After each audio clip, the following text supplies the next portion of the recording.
ARB's first half headline earnings per share ticked up 17% to 18.43 cents. Revenue increased 39% to 965 million rand. And joining us to unpack the results is Byron Nichles. He's the CEO of ARB Holdings. Byron, thanks so much for joining us this afternoon. Well, steady as she goes, it seems. You've managed to maintain a pretty steady track record, and these numbers certainly impressive, where you're looking at a construction industry as a whole that still seems to be under pressure. Run us through the period that was. Sure, yeah, I think the overall feeling was one of being very pleased and proud of the results. We certainly found that the market conditions in the sort of key markets that we service were probably the toughest that we've experienced over the last couple of years. And those key markets would include things like mining, and as we've just heard, certainly they've got serious challenges in that market. Manufacturing, we know local manufacturers been under pressure for some while. Public sector infrastructure spend, and I heard you speaking earlier to Peter Swatton, and we share the frustration about the paucity of expansion and investment in public and private sector. So against that backdrop, to deliver sort of double-digit top line and bottom line growth, we're very pleased, and we feel vindicates the acquisition strategy, which obviously fueled the growth. Mm-hmm. Sorry, Byron, you're talking about Peter Swatton and your own experience. And every single interview we've done today with South African listed companies, the theme is tough trading conditions, not going to get better in 2013, might get worse before it gets better, and yet you continue to survive. So it almost says to me that in the future, when things do turn around, you'll be set fair and you'll be lean and mean and ready to take advantage of the good times, and also for your shareholders. We certainly believe so, and it's been a very focused strategy of ours to ensure that we build a platform during the tough times, that when the turn does come, we're ready to take advantage rather than seeking only then to invest in growing the branch network, expanding the geographic footprint of the business.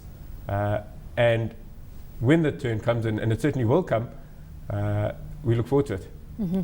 In the meantime, you're enjoying margin improvement. We've seen it rise from 18.8% to 20.3%. Let's take a look at how exactly you're getting this right, because this ties in to your acquisition strategy and what you've actually brought into your stable. Correct, very, very much so. In fact, if you look at the two segments in our business, and our acquisition strategy was focused around what we term related diversification. In other words, buying businesses that perhaps service different markets or supply allied product. And Eurolux is a prime example. The lighting business, which we acquired at the beginning of last year, what we've seen is it trades at higher gross margins than our traditional electrical wholesaling business. So when the electrical wholesaling business faced some headwinds from a margin perspective in the current economy, those were certainly more than offset by the improvement in margins on the Eurolux side. Mm-hmm. And therefore we saw the overall gross margin of the group improve, and we're able to ride out the sort of seasonality or cyclicality in the local market.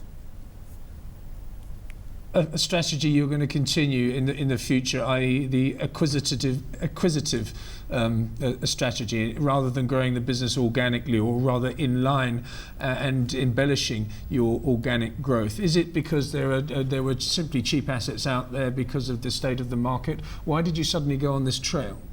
I think it was a key part of the rationale for our listing back in 2007 was to raise the capital in the war chest, as it were, to pursue an acquisitive growth strategy.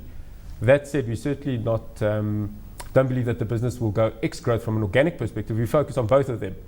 What we found is, as times have got tougher, there have been consolidation opportunities in the markets that we operate in, and through the strong cash generation of the business, through our ungeared balance sheet, we've been able to take advantage of those, and what we're really seeing now is the vindication of that strategy coming through in terms of the growth.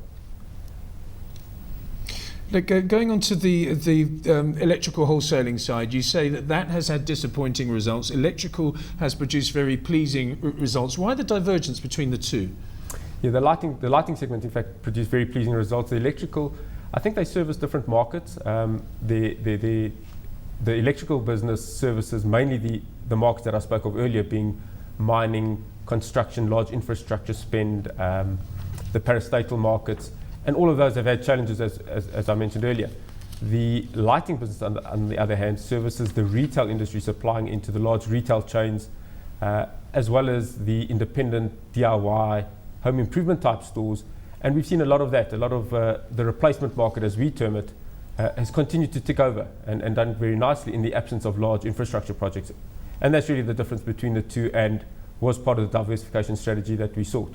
You highlighted earlier that that's exactly what's managed to, or part of what's managed to see you enjoy higher margins as well. How at risk do those margins stand given what the Rand is doing right now? Because of course Eurolux imports all of its products, and with the Rand weakness that's come through, one would assume that that puts some margin pressure on the business moving forward.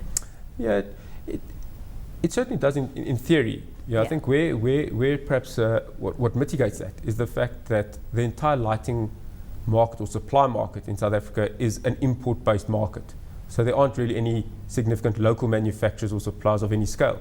So the playing field is very level.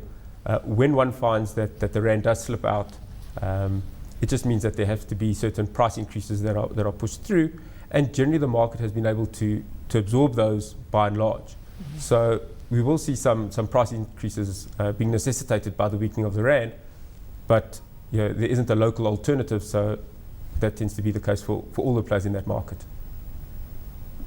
Byron, you alluded to the conversation we had with Peter Swatton of Italtile, and I asked the question and I said you sounded really frustrated, Peter. And there's sort of element of frustration in your prospect statement as well, which I'll read to you now. It says, while the group remains well positioned to benefit from any improvement in public sector infrastructure spending, all indications point to a continuation of the tough market conditions experienced over the past few years. In other words, you don't think that public sector infrastructure spending is going to be rolled out as fast as it should be. It'll be interesting to see what our President says tonight in his State of the Nation address. Absolutely. I think we all look forward to it with bated breath. I think our view is, yes, there's frustration, perhaps a little bit more disappointment that we haven't seen that spend come through as aggressively as perhaps what was originally intended or communicated, because that certainly would benefit our group. So looking forward, we think that it will continue and it'll take a while to build up any steam or momentum. But certainly in the meantime, our acquisitions will hopefully continue to deliver the growth.